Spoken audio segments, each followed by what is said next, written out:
morning, you're welcome to ComfortTV.channel. I am Daniel Peters and this is Political Hour. And I have a political analyst as a guest in our studio. And he's not just a political analyst, but a communication strategist. He's also a comrade in politics, has been doing marvelous well. I'm talking about Comrade Kasarachi Sunday Ofo. You're welcome, sir. Thank you very much. Last time we had you in our program, I think outside there people were like saying this man is something else when it comes to politics. Really? That he's really doing well. And I can see very, very well that you are doing well in the sense that you are neutral when it comes to politics, because had it been you are here to defend one political party or the other, you know what would have happened. Yeah. All right, straight away, I want us to look into the position of local government financial autonomy in Nigeria. Now it can, if I may say, on July 11th, 2024, the Supreme Court of Nigeria in Abuja gave 774 local government area in Nigeria financial autonomy. Financial autonomy. Autonomy in the sense that it's not 100% autonomy, but financial autonomy, let's say 100% in that very aspect. Now, some governors at that point in time, gathered and say, no, this finance, when they get to local government, some of the local government chairmen can, recklessly, squash or squander the local government finance. All right, coming to that, and when that was going on, the same Supreme Court now said, no, we don't want anything like caretaker committee taking care of local government areas in Nigeria. This is what we want.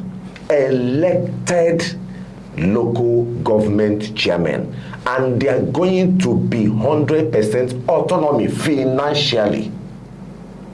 Now, from the look of things, this is happening in Nigeria generally. We are not talking about a particular state.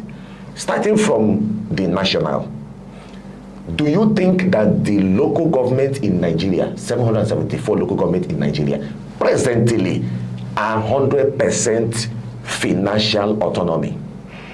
Okay, thank you very much for that question.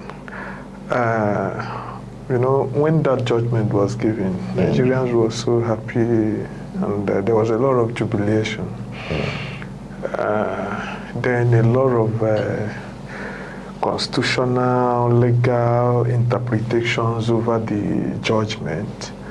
That is when most people come to understand that autonomy financially doesn't guarantee the independence of the local government, considering the administrative autonomy. What I mean by administrative autonomy is who controls the local government. They're going to be a separate body that manage administratively what happened. Then if it happens to still be under state, that means it's not a complete autonomy. You understand what I'm trying to say? So at this point, all the local governments still take instruction administratively from the state government. Then the finance truly is coming. And the Supreme Court made it in a way that you hold your chairman responsible for that allocation that comes to your local government. Now, it's now left for the people who understand the position of the Supreme Court to ask questions. Is our fund coming direct to us? Where is the fund going? Then, chairman, are you receiving our fund or not? Then it's at that point that we will now judge if they are financial autonomy through or it's just a paperwork. Or it's just that the Supreme Court have just said it and it ends there. Then that is when you will now start assessing states, the peculiarity, the possibility of some states, some local government and some state being fully independent is there. So it's when you go closer to them, you find out. Yes.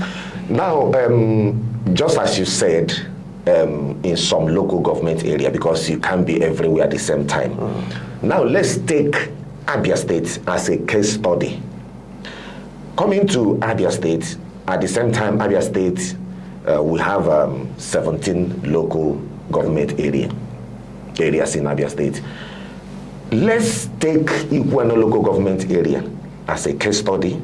Then before we can look at Umuahia North, Umuahia South, and every other surrounding local government area, because you start from what you are seeing from your own end before you now talk of what is happening in Edo State, what is happening in River State, if the local government chairman there are working or not.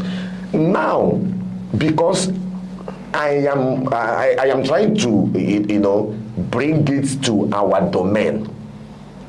Yes, I'm bringing it to our domain because I, as a person, as a media personnel, I, as a journalist, have not seen anything on ground in mainly most of this local government area I mentioned. But let me see, still in Abia State, using Abia State as a case study, let me talk about Iguano local government area, whereby I have not, unless if you have, seen any infrastructural development equal have been backward the way it is before. But from the state of Abia, we know that the state government, the present administration, is doing everything humanly possible to reshape Abia to be what it's supposed to be. Now, what is your take on this?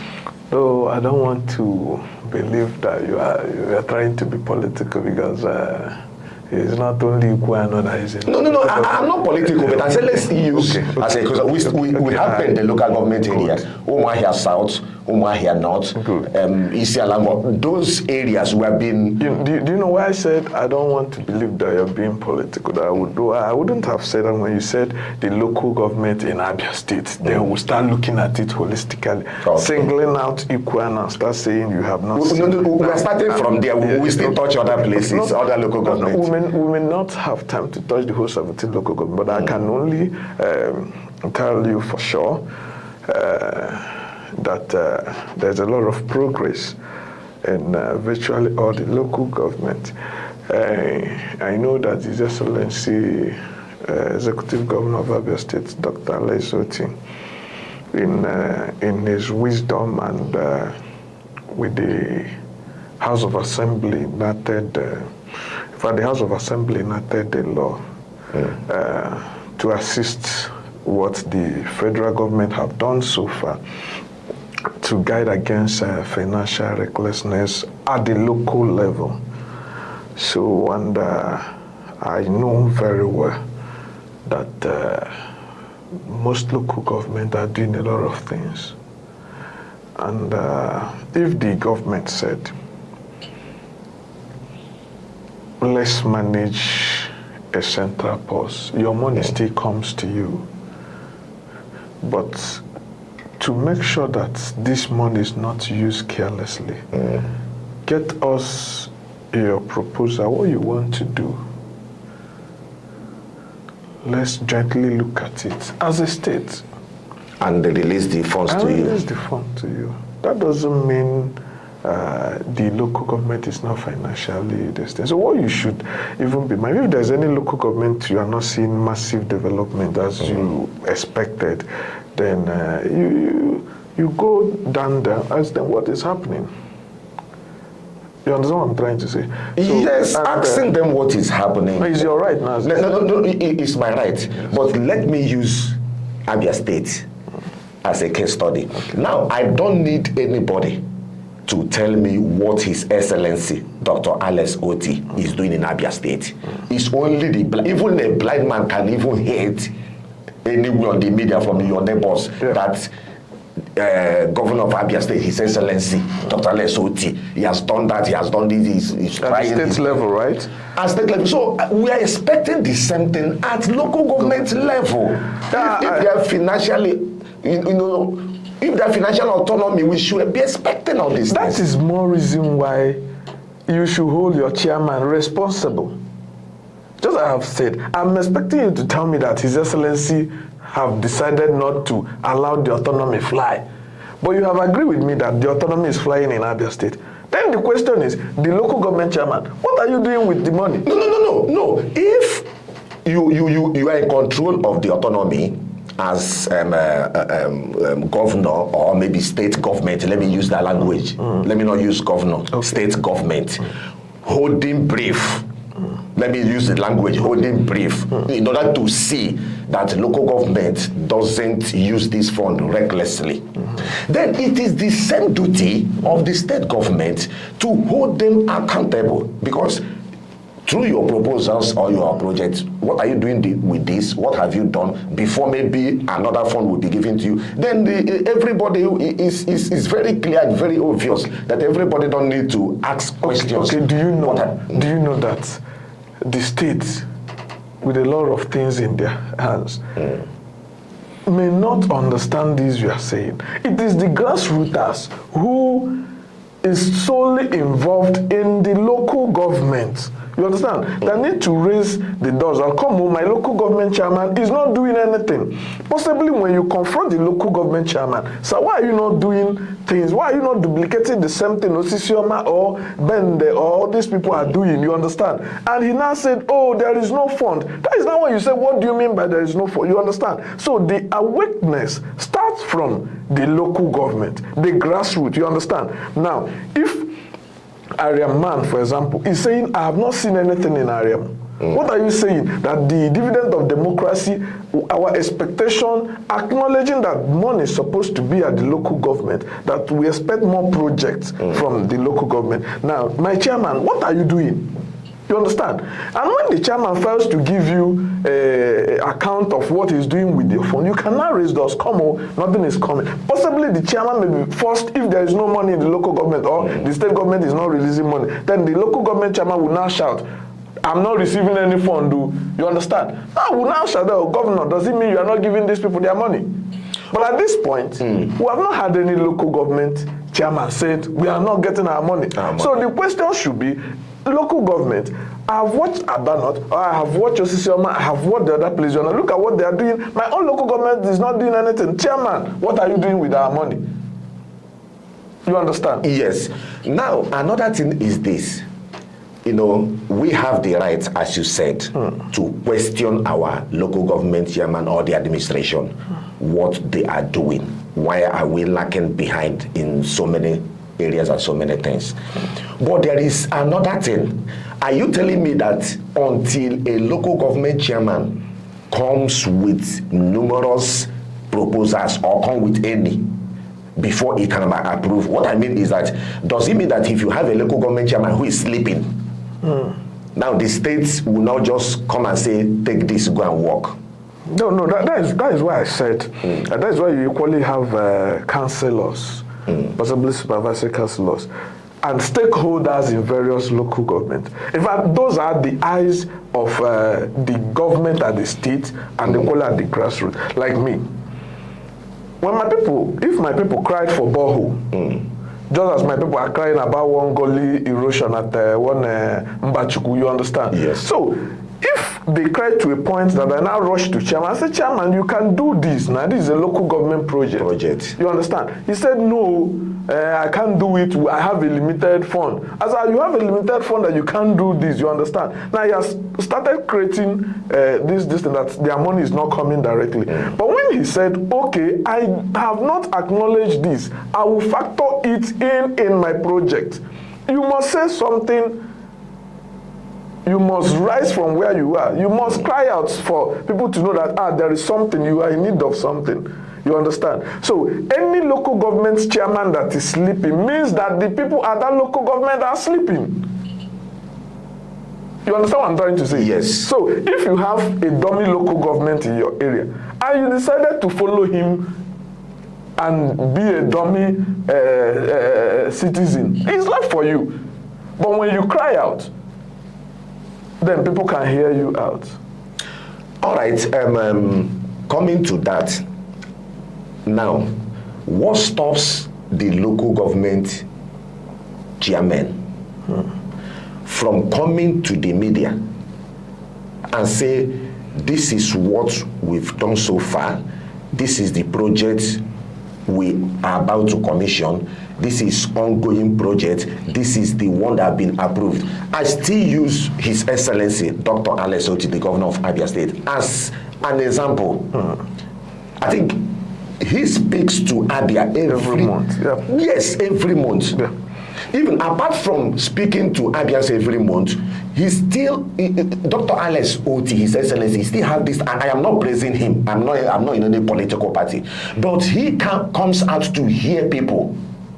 He comes out to hear people and to clarify people. Look, oh, this is how this one is. So this is what we have done so far. This is what we want done. But I've not in any way hear any local government chairman addressing his people, telling them this is where we are at the moment. And this is challenges. I think it's a wake-up call. I really appreciate your boldness as a media person, you understand, to raise this observation.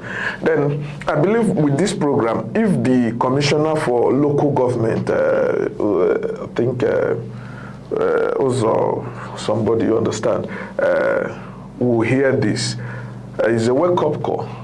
If the local government want us to believe that they are duplicating what His Excellency is doing at the state level, they should be bold enough to come out to say this is what we are doing. I think that is the area you are going. Exactly. So I'm not holding brief for them. I'm not saying that any local government chairman is doing this and do no. But what I'm trying to say is that Abia people at this point that His Excellency has opened our eyes to understand that we can develop, people should start speaking up from the grassroots. His Excellency will not be at the state level and know what is happening in some of the local government. So if your local government chairman is not performing, it is your duty to rise. Now, if with this your suggestion, the authorities deem it fit and say, come on, the people are now crying that you are not doing anything, you should come and showcase what you are doing. I think it will go a long way for people to know that Abia local government is functional. Yes. Now, making another example, I could remember the former mayor of Iguana local government area in the person of Honorable Osi Nwaka. You are hammering in Iguana seriously. No, we have to start from that one. This place I am seeing, I can't be everywhere. Okay. Yes, I have to start from my place. We will start touch other places. For the few time he spent in Iguana as a mayor, how would I put it? He didn't go to any media to start blowing, but at least I myself, I saw at least 2 projects within a short period of time. I saw 2 outstanding projects he delivered. Okay, maybe possibly you were invited in one of those programs. Maybe you have not been invited by this current local government. Let's look at it from that way. No. Let's look at it from that way. Because you're telling me that the current local government chairman have not done anything, barely 9 months or 10 months. You understand? You assume of it. I think I don't think it is true. But what I will only say, you understand, in this regard is that the local government chairman should be media friendly.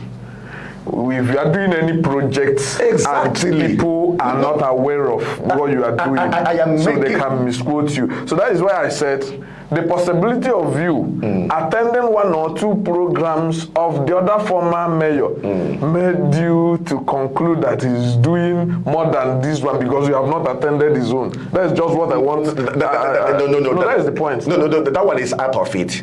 You know, that one is part of it. Okay, okay, let me now tell you something. Now, do you know now? Let me tell you something. That is why I said, when you don't have information about someone, you may not really say much about the person. You understand?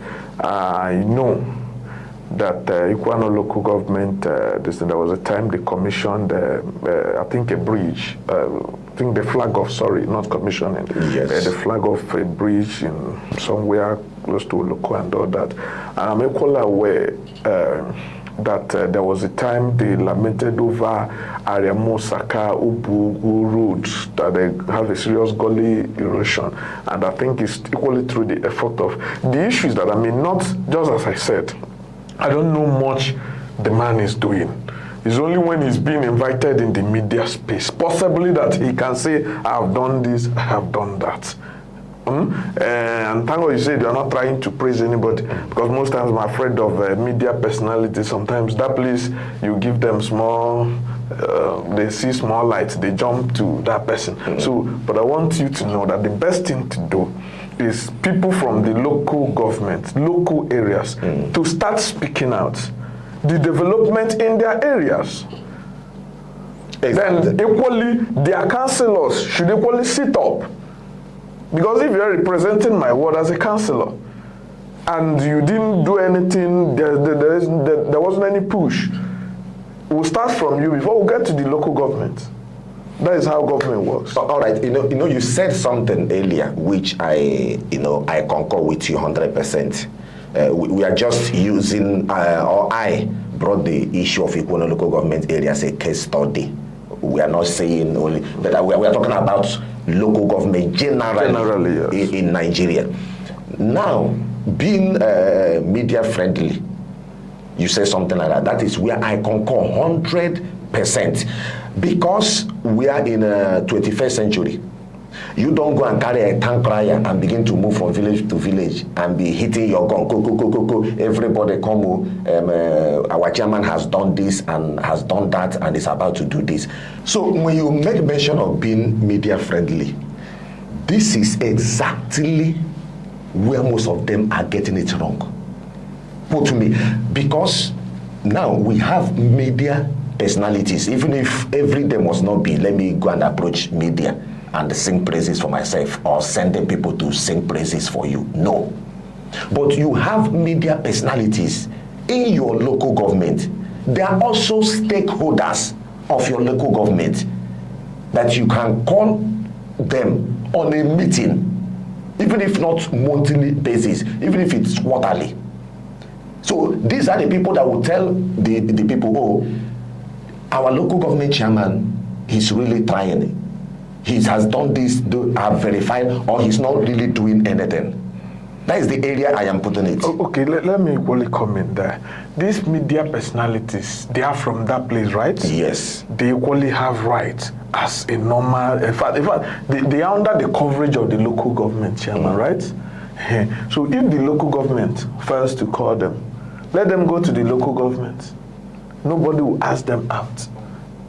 I don't know the professional ethics attached to I'm not the media man. But I'm saying that if I'm a media man and I wish my local government well, if I try to approach the local government, which is your right, and the local government chairman fails to give you attention, so if you are an independent journalist, you understand, that knows what you are doing, I don't think there's any law stopping you from saying you approach the local government to find out what is happening and he denied you. When you come to the public, I don't think anybody will lock you for that.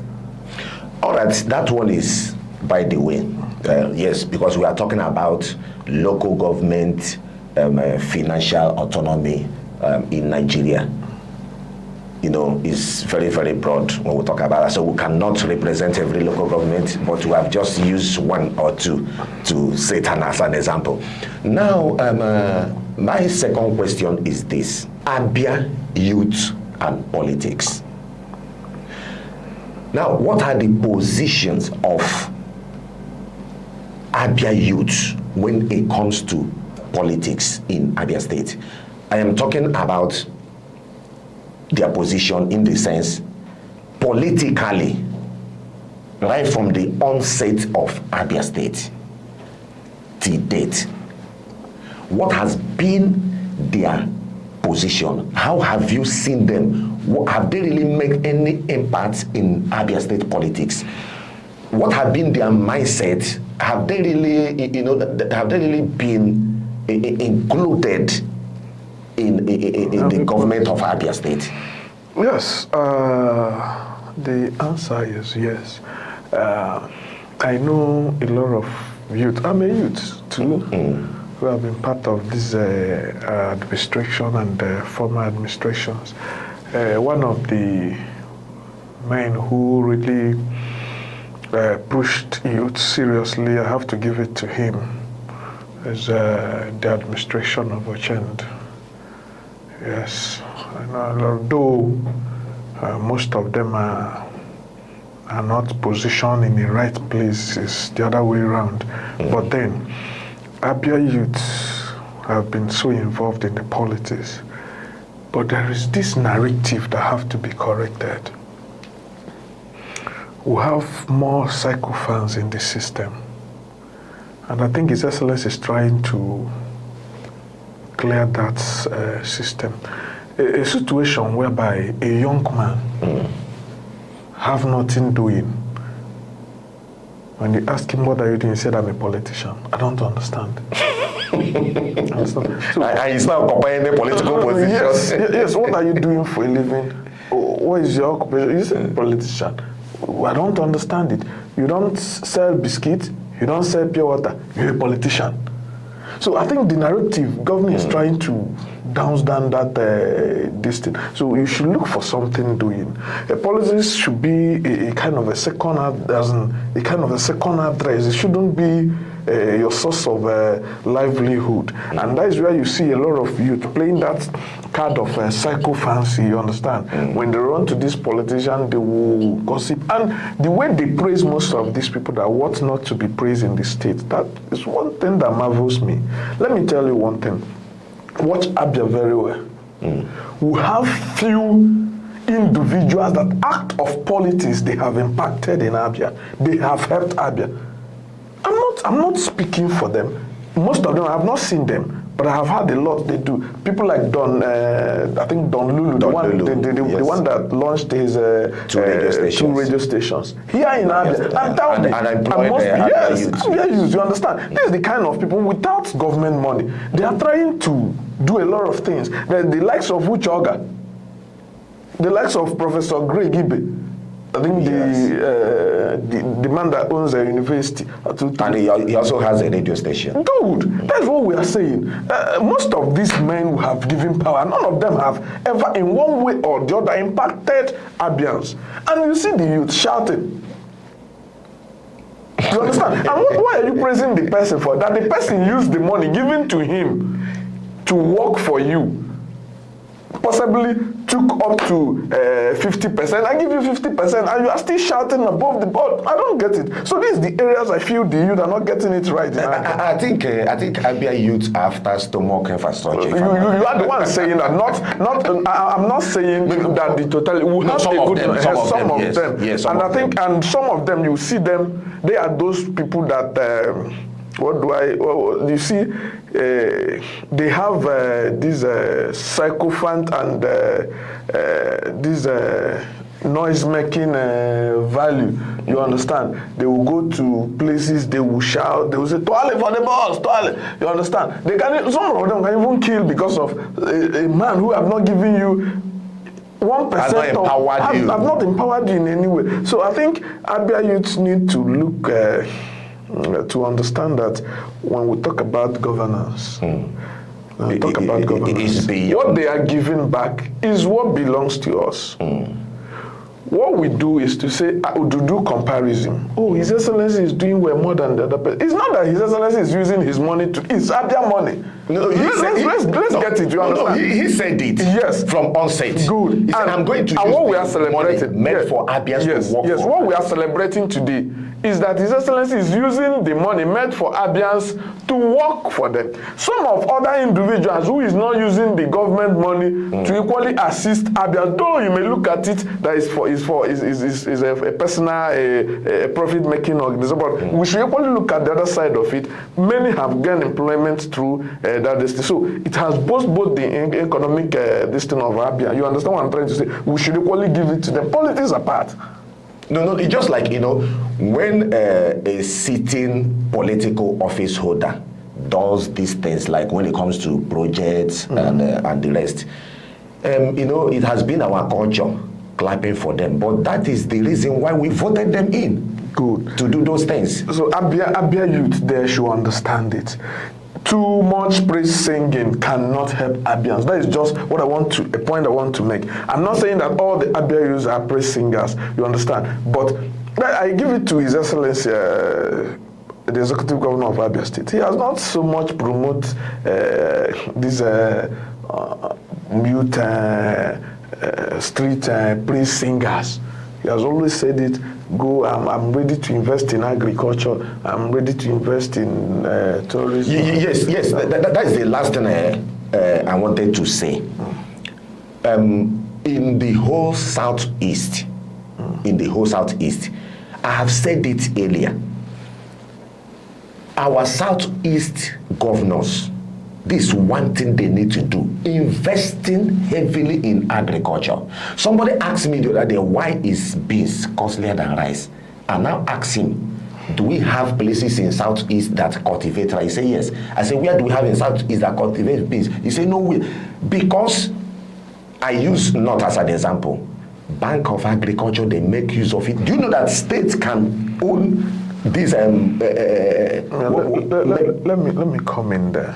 That is why when you do your journalism work too, you equally go close to the government, find out on your own.